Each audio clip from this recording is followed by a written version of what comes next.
Alors, il est vrai que potentiellement, tu puisses prendre cette vidéo comme une vidéo propagande Marvel. C'est tout à fait possible, mais je plaisante bien sûr, c'est extrapolé dans ce sens-là. Je ne suis pas là pour te vendre la série What If, je ne travaille pas pour Marvel, je ne suis pas là pour ça. Mais je suis là pour te montrer à quel point cette série d'animation, donc What If, est importante. Parce que je sais qu'en général, tu peux faire un sondage en demandant quel est le programme qui vous a le moins plu cette année, que ce soit par rapport à Hawkeye, The Falcon and the Winter Soldier, WandaVision, Loki ou What If. What If arrive généralement en dernier. Évidemment, ce n'est pas le cas de tout le monde. C'est vrai que plein de gens ont apprécié What If. Personnellement, j'ai adoré What If, mais il est vrai que dans un classement avec WandaVision ou encore The Falcon and the Winter Soldier, il ne se trouve pas à la première place. Et c'est vrai que la plupart des gens ont un petit peu skippé ce programme-là en se disant, bah, c'est de l'animation, tous les acteurs qui sont présents en tant que personnages dans la série en lien avec Marvel Studios ne reprennent pas forcément leur rôle, même si une grande partie le font. Ok, ça me plaît pas forcément. C'est tout à fait possible et c'est totalement légitime de votre part. Et bien évidemment, avant toute chose, attention, spoiler, si tu n'as ni vu What If, Eternals, Spider-Man No Way Home, Doctor Strange 2, tous les programmes en rapport avec le MCU, je t'invite à quitter la vidéo. Et en soi, tout sauf What If. Parce que oui, je vais quand même te spoiler What If sur certains aspects, notamment la fin. Donc si tu n'as pas envie euh, de savoir la fin puisque tu comptes la regarder, bah fonce voir What If. Mais si t'es encore un petit peu réticent et que ça ne te dérange pas plutôt d'être spoilé, eh bien reste. Parce que je vais essayer de te montrer que la série What If vaut son pesant de pommes de terre, de cacahuètes. Je ne sais pas comment c'est, je ne sais même plus parler. Tu te rends compte? Je ne sais pas comment on dit, je ne sais pas, je connais pas l'expression particulièrement. Et en plus, il y a du bruit au-dessus, rien ne va au début de cette vidéo-là. Bref, donc What If, cette série d'animation composée de 9 épisodes qui durent entre 25 minutes et 35 minutes, donc c'est un format qui est quand même assez court, mais quand même assez conséquent pour de l'animation, donc avec des épisodes entre guillemets d'anthologie qui vont te raconter chacun une histoire différente, mais avec un fil rouge conducteur, notamment en lien avec le Watcher qui va lier certains personnages avec une sorte de crossover lors de l'épisode 9. Alors normalement il devait y en avoir 10, mais le Covid a fait que un des épisodes de la saison 1 devrait pour le coup apparaître dans la saison 2. Donc peut-être qu'on aurait une saison de What If avec, si je ne dis pas de bêtises, 11 épisodes. Donc ça ne m'étonnerait pas que la saison 2 de What If commence avec l'épisode qui a été décalé de la saison 1 à la saison 2 qui concernait notamment Tony Stark. Donc voilà, juste pour vous dire.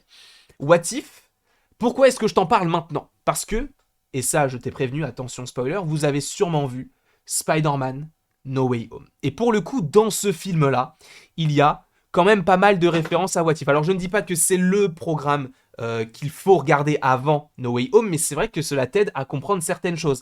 Et sachant que Spider-Man No Way Home, dans sa scène post-générique, te tease, pas du tout, c'est pas du tout cette photo-là que je voulais mettre, c'était totalement cette photo-là, te tease Doctor Strange in the Multiverse of Madness, tu sais que What If peut être lié à ce programme-là par rapport à tout ce que cela englobe par rapport au multivers, etc. Puisque What If, c'est et si, et c'est donc et si ça s'était déroulé de cette façon. Cela parle donc d'éternel flux temporel, cela parle de multivers, donc des choses qui sont déjà présentes dans les différentes séries, les différents programmes, les différents films du MCU. C'est pourquoi je vais essayer de te montrer que What If te tease des choses pour la suite, même si ce n'est entre guillemets que de l'animation, et je déteste cette expression, mais certains vont le penser, donc je préfère te le dire de cette façon-là. Dans cette série What If, dès le premier épisode, on a Captain Carter, donc Peggy Carter qui a reçu le sérum du super soldat en elle, qui va affronter une sorte de pieuvre géante, ou en tout cas quelque chose qui a des tentacules, qui est extrêmement grand. Et pour le coup, il y avait des rumeurs qui disaient que c'était Shumagorath, donc une sorte de pieuvre avec un œil. Et il est vrai que ce n'est pas réellement cela, sachant que cette créature, elle est assez intéressante par rapport à un autre épisode de What If et à un personnage en particulier, et notamment à un film qui arrive très bientôt. Puisque donc ce Shumagorath entre guillemets qui n'est autre que Gargantos, donc qui est cette sorte de pieuvre avec un œil. Alors Gargantos, c'est le nom qu'il y a sur les Lego donc de Doctor Strange in the Multiverse of Madness que vous pouvez trouver officiellement sur le site de Lego. Il me semble que vous ne pouvez pas encore les acheter, je crois que c'est disponible début 2022, donc attendez un petit peu et vous pourrez vous les acheter. Mais donc, dans cette série What If, on a donc Shuma Gorath, ou plutôt Gargantos, qui y est. Et elle ne fait pas qu'une apparition, cette créature, dans le premier épisode. On la voit également dans un épisode consacré à qui ? À Doctor Strange. Doctor Strange, donc dans cet épisode 4, qui s'appelle « Et si Doctor Strange avait perdu son cœur au lieu de ses mains ?» Et donc s'il avait perdu la raison, et justement le fait qu'il veuille récupérer le plus de pouvoir possible et le plus de savoir pour pouvoir ramener à la vie, donc comment elle s'appelle déjà ? Je crotte, le médecin Palmer, Christine, oui, elle s'appelle Christine Palmer, donc il veut la ramener à la vie, et c'est un petit peu le but de cet épisode-là. Sachant qu'il va récupérer le pouvoir et le savoir de beaucoup de créatures, aussi bien mystiques que magiques, et notamment une créature qui a des tentacules quand même plutôt similaires à celles qu'affronte donc le Captain Carter, ou la Captain Carter. Du coup, on peut supposer que c'est Gargantos qui est face à Doctor Strange et que Doctor Strange, en tout cas celui de l'épisode, récupère le pouvoir de ce Gargantos. Tout simplement. Ça part peut-être d'un postulat assez simple, mais en tout cas, ça te propose quelques petites choses quand même plutôt intéressantes. Sachant que si vous avez vu Spider-Man No Way Home, vous l'avez vu dans la seconde scène post-générique. Alors, moi je n'ai toujours pas vu, ou plutôt revu Spider-Man No Way Home parce que j'attends le trailer de Doctor Strange 2 j'attends qu'il sorte sur YouTube pour pouvoir vous faire la réaction, mais également l'analyse plan par plan. Mais ce dont je me souviens, c'est qu'il y a bien une créature similaire, et c'est encore pas la bonne photo, mais bien dans Doctor Strange in the Multiverse of Madness par rapport à Gargantos, et donc c'est cette sorte de pieuvre, sachant que je vous l'ai dit, il y a déjà les Lego qui sont sortis, et ils te présentent cette créature comme étant Gargantos, et on a eu un visuel donc dans cette scène post-générique. Par la suite, il est vrai que ce personnage-là, donc du suprême Doctor Strange, qui est un Doctor Strange un petit peu différent, je vous rappelle que What If, le postulat de base, ce sont des univers alternatifs à ce que l'on connaît déjà nous, donc le multivers. Donc ce personnage-là est totalement différent du Doctor Strange que nous connaissons dans le MCU. Un Doctor Strange qui est quand même similaire à celui qui affronte donc le suprême Doctor Strange. Et justement, on a cet affrontement entre les deux personnages. Donc à la fois un Doctor Strange classique, juste ici, et le suprême Doctor Strange, un petit peu plus pâle, habillé de bleu, etc., qui est donc le personnage principal de cet épisode-là, avec sa cape, etc., donc dans What If. Et il est vrai que donc on a deux Doctor Strange, pour le coup. Il est vrai, on le voit, il y a deux Doctor Strange. Cependant, dans la scène post-générique de No Way Home, on a... Putain, c'est toujours pas la bonne photo, mais je suis con, quoi. Mais oui, je suis con, à chaque fois je clique sur un mauvais truc. On a donc le teasing de Doctor Strange 2 avec donc ce trailer, et dans le trailer, on voit deux Doctor Strange. Un qui est le Doctor Strange que l'on connaît avec la cape, etc., qui est donc le Doctor Strange que l'on a vu notamment dans Spider-Man No Way Home, mais il y a également un autre Doctor Strange avec la peau beaucoup plus pâle, avec un teint, enfin en tout cas des habits plus bleus, etc., et qui s'habille comme ça dans le MCU, Doctor Strange suprême, ou plutôt suprême Doctor Strange. On le voit, il a un habit beaucoup plus bleu, même si c'est un petit peu rouge, etc. Il est plus pâle, la couleur des deux personnages se ressent, hein, quand même, on voit qu'il a les traits plus marqués, etc. Donc on comprend que ce sont deux personnages différents, tout en étant le même personnage. Et ça, c'est quelque chose que l'on découvre pour la première fois dans What If. Donc alors, encore une fois, je ne dis pas que le Doctor Strange que l'on voit dans la scène post-générique de No Way Home, c'est le Doctor Strange suprême de What If. Mais il est vrai que What If peut t'aider à comprendre un petit peu mieux cette histoire de variant, et si c'est bien le même, regarde l'épisode 4 de What If en fait, pour en apprendre un petit peu plus sur ce personnage dans la scène post-générique.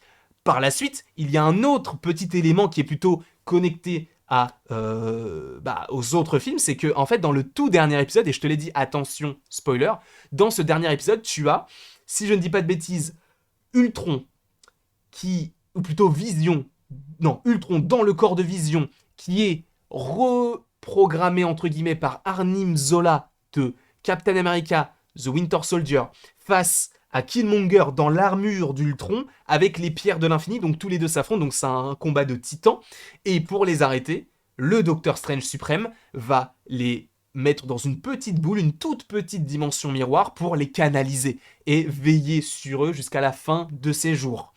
Et justement, cette petite boule, on peut se dire, quel est le lien avec les autres films ? Spider-Man No Way Home. Au moment où il va essayer d'aider Spider-Man à faire en sorte que tout le monde oublie qui il est, il va créer la même chose. Il va remettre le sort dans une toute petite boule, qui n'est autre qu'une petite boule que l'on voit pour la première fois visuellement dans la série What If. Donc encore une fois, une petite connexion. Je ne dis pas que ce sont des grosses connexions, mais quand même, il y a des petits éléments de la série What If qui peuvent être intéressants par rapport à la suite du MCU, et notamment par rapport à Spider-Man No Way Home. Par la suite, également, et ça je crois que c'est l'un de mes derniers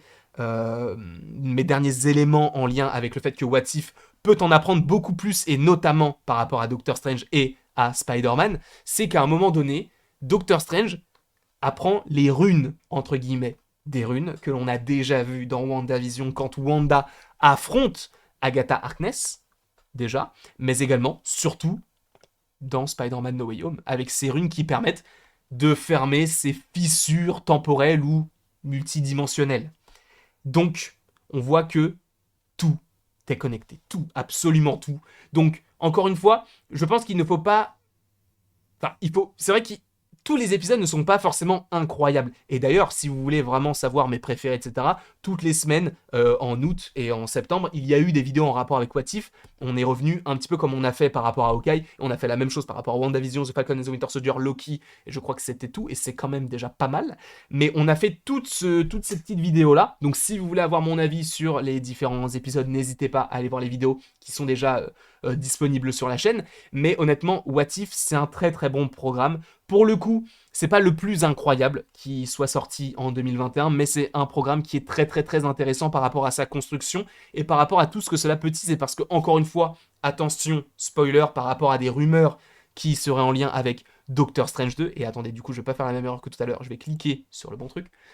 Apparemment, dans Doctor Strange 2, on aurait 2 personnages de What If, donc en animation, mais qui viendraient en live action. Et qui sont ces personnages? On a tout simplement, si je ne dis pas de bêtises, le Docteur Strange suprême, qui serait supposément celui qui est dans la scène post-générique de Spider-Man No Way Home, mais également Captain Carter, donc Hayley Atwell, qui reviendrait dans le rôle de Captain Carter dans ce film Doctor Strange in the Multiverse of Madness. En tout cas, voilà tout ce que j'avais à vous dire par rapport à l'importance de What If, parce qu'il ne faut pas négliger, encore une fois, cette série. Ce n'est pas parce que c'est de l'animation, c'est pas parce que c'est totalement différent de ce qu'on connaît que ce n'est pas utile. Au contraire, ça peut nous aider à y comprendre et à y voir beaucoup plus clair. En tout cas, n'hésitez pas à aimer, à partager, à commenter et à vous abonner. Sachez que normalement, si je ne dis pas de bêtises, ce soir, ou plutôt là, tout de suite sur le champ, c'est la dernière vidéo avant le réveillon de Noël, et donc le 25 décembre, la joie, la famille, les fêtes, etc. Ou seul aussi, ça peut se faire également seul, et je respecte les gens qui le font seul, et je vous fais d'énormes bisous que vous soyez accompagnés ou seul. Je vous souhaite évidemment un excellent Noël et une très très belle fin d'année, même si on va se voir tous les jours, mais là c'est un petit peu l'occasion parce que ce soir c'est quand même assez particulier. Évidemment, je vous fais donc des bisous. N'hésitez pas à me les renvoyer en commentant, en aimant, en partageant ou en vous abonnant, cela me ferait plus que plaisir, cela serait un rêve pour moi, sachez-le, parce ce qui s'est passé cette année, c'est vraiment au-delà de mes rêves les plus fous. Donc merci à vous de m'avoir fait vivre tout cela. Et après toute cette longue vidéo, il ne me reste plus qu'à te dire à la prochaine, pour la prochaine.